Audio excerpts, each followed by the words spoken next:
Greetings astronauts and welcome to Astroneer, a game that very recently launched into its 1.0 release form.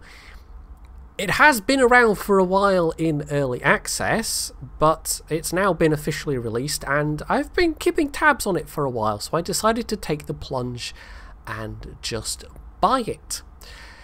I have, however, unfortunately come away being a bit disappointed. And I'll try and go over why in a reasonably concise manner. But really, the gist of it comes down to, beyond the cycle of get resources, build machines, and go to other planets to get more resources to build more machines, there isn't much else to do in this game. There is one exception, and we might be able to fit that in within the span of this video, but it feels like a game where they've gotten the mechanical side of grabbing resources and building stuff down quite well, but there isn't otherwise much to do. In games like Minecraft and Subnautica, I mean, Minecraft is basically a giant sandbox and you can do whatever the hell you like. Subnautica, you can also treat it like a sandbox where you do whatever you like. You can make giant elaborate bases, or if you choose, you can just play from start to finish. It's got an actual plot to it, and you can have an experience where it's much more linear and you just do it that way. A lot of building crafty survival games, though, they fall into the trap of they just have those mechanics and there's not really any kind of late game. And this in particular, oh, I should probably not die when I'm so close to being able to get oxygen.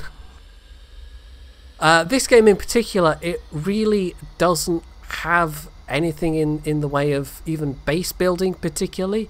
You can build a bunch of machines and plonk them down, but in terms of making nice looking bases, it's basically a bunch of stuff that you just plonk on the ground. There is one actual building per se. Well, I can't actually make that yet, so I don't have one here. This, by the way, this is De Solo. This is the moon that orbits around the starting planet, and this is one of the draws of the game, in that you're in this little solar system and you saw some planets whirling around overhead there earlier on. You can basically go to every planet, and indeed if you want to build every kind of machinery, you have to go to every planet. I will actually head back to the home planet just now. So on the face of it, that's quite nice. There's a whole solar system to explore. But unfortunately, the only reason to go to any of these places is to gather resources, so you can go to yet more planets to gather more resources. It's a bit limited, and there's not really any particular end game to it, apart from maybe these things here. There are mysterious structures on the surface of, I think, every planet, and I have actually looked up what they do, and I won't spoil what it is, but it's not what I thought it would be. I thought it might be some cool little discovery thing. I thought it might be telling me why I'm here, why I'm stuck in this solar system and having to scrounge to survive, but no, it's nothing like that at all, sadly. The actual purpose of them is far more prosaic.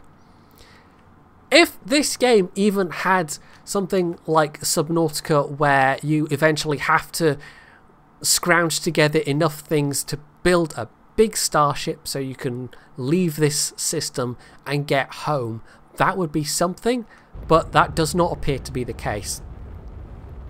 This small rocket, by the way, you might be thinking the different rocket sizes are needed to go further away, but no, the different rocket sizes that you can get are just that you can take more stuff with you, because at the moment it's basically what I can carry on my backpack that I can take between worlds.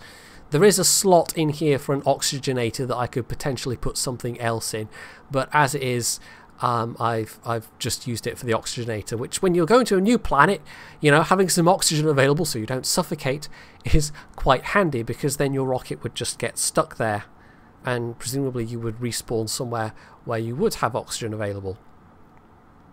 So I'm going to go back down to my home base on the planet. You might have noticed the rocket nozzle falling off there, which alarmed me a bit the first time that happened. The whole process of going from planet to planet is honestly one of the least mechanically not satisfying, that's not the right word, but compared to how polished the rest of the game is in terms of its mechanics, going from planet to planet feels the most clunky. And it can also be the most tedious. You can actually end up waiting a really long time for planets to come in range of the rockets. And unlike Kerbal Space Program, you can't speed things up. So this is my home base, built on the starting planet.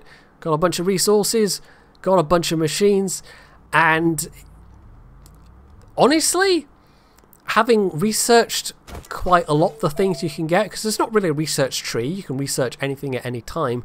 The only real limiter is, do you have access to the resources or not?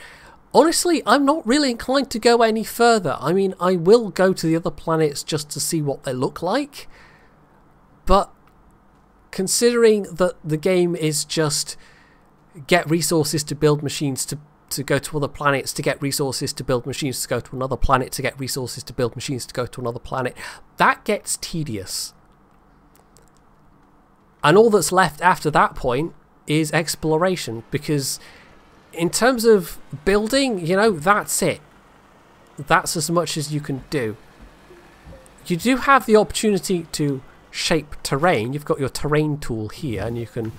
It's basically a hoover. It's got suck and blow, and also it can smooth out terrain. But one of the reasons why this doesn't even work for... I mean, there are attachments you can get to change the fineness of the... I don't know how to put it exactly, but, you know, the whatever you're putting down, you can make it a narrower beam or a wider beam, for a want of a better word. It's not exactly clear how your terrain hoover works, but yeah, you just left this plain grey colour, and you can't really do anything with it beyond what its obviously intended function is, which is yeah, sometimes the game's a bit glitchy, to be honest. Why isn't my rover working right now? I don't know. Anyway, yeah, you can use it to... There we go. When you're underground, you can use it to make paths up and down. Obviously, it's your mining tool as well. You use it to suck up resources in a way that I'll maybe demonstrate if we can find some on the surface. But yeah, you can't use it to build stuff. It's not like Minecraft where you can go, right, I'm going to build a city, or a giant monument to something. That, by the way, that's the other kind of starting rover. This is like the earliest rover you can research, and it's fairly cheap and easy to build. There's this, which is faster, and oh, there we go. I'll actually flip over this time. Yeah, I had a previous go at recording this and managed to flip the buggy, and then it wouldn't flip back over again, but fortunately now it has. Yeah, the game, considering it's supposedly in its release state, has a fair few rough edges. Up to and including the physics engine bugging out and randomly flinging me up in the air to my death. Because if you fall too far, you will die. And if you run out of oxygen, you will die. But oxygen really is the only thing you have to worry about. The game is fairly light in terms of its survival mechanics. So we're going to have a little quick closer look up at one of those giant structures, because when I first came across them I was quite excited. I thought, okay, that's a bit mysterious. That obviously represents some kind of weird... I hope I'm going the right direction. I should be. I'm trying to follow my marker here that I've set down previously. Oh, also here's some surface resources. Very quickly, this is how it works. You get your space vacuum cleaner, and you hoover up the resources, and hey presto. It's not entirely clear how it works if you've got multiple resources in the same collection, you know, as you're hoovering up things. But it seems to basically have a kind of temporary inventory that can handle 2 or 3 different kind of resources at once. So it isn't wasting one kind of resource if you're only trying to collect another. Right, it's doing the same thing again. Come on, game. There we go. So that's resource collection.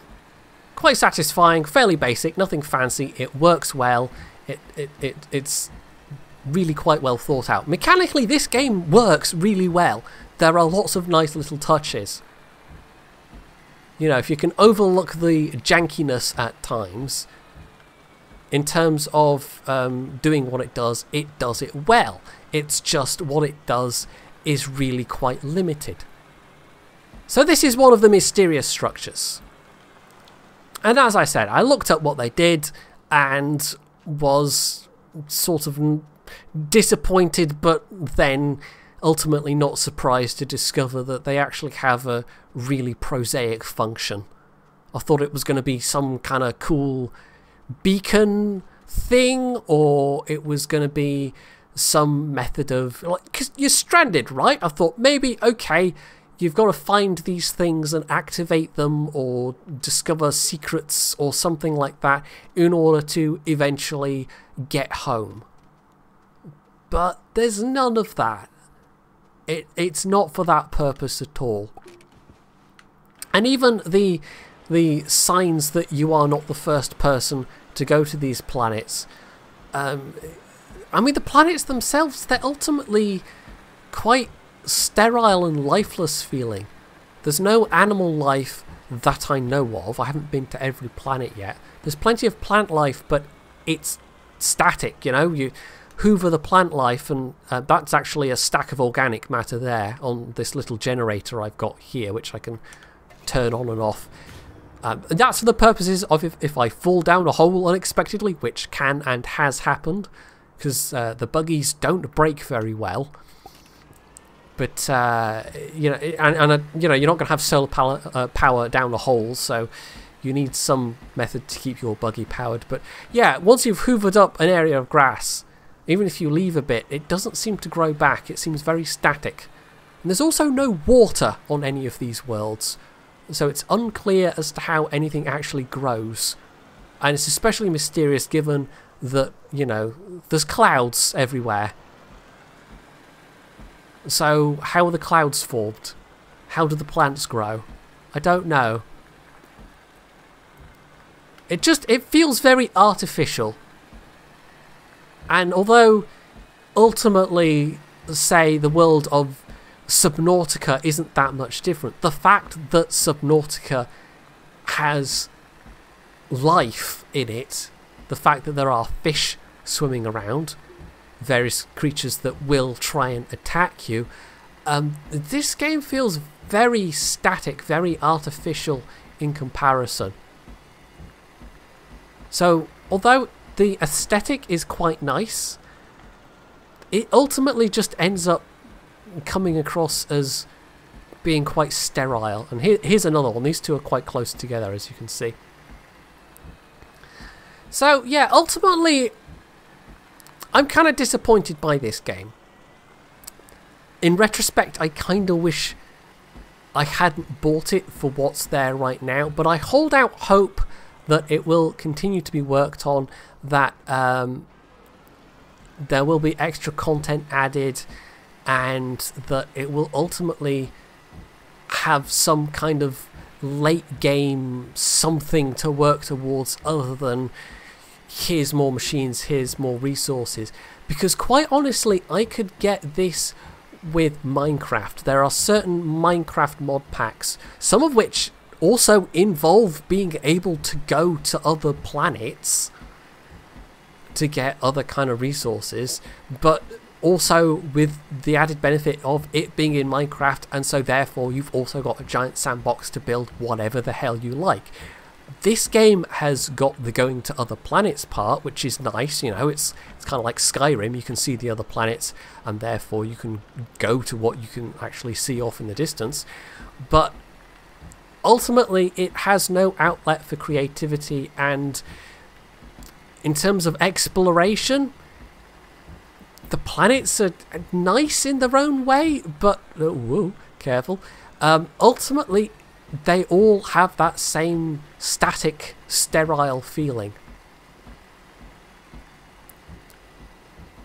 So it's not exactly a game with legs as I think of it. It's not a game with a huge amount of extended lifespan in terms of me wanting to come back and play it a lot. It's just ultimately left me a bit disappointed. And mechanically, I almost feel like the game deserves better, because a lot of the mechanics are well thought out. They're satisfying. On the micro scale, this game works quite well. It's just on the more macro scale that it kind of falls down. So that's about all I have to say, I think. If you think this game looks interesting, I mean, it's not exactly expensive.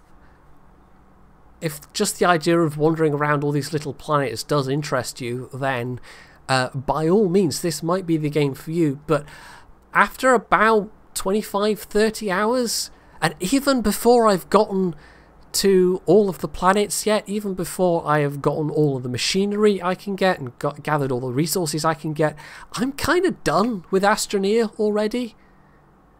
I might take the time to go and see the rest of the planets I haven't seen, but I mean, it'll just be the same sorts of things but with a different colour palette.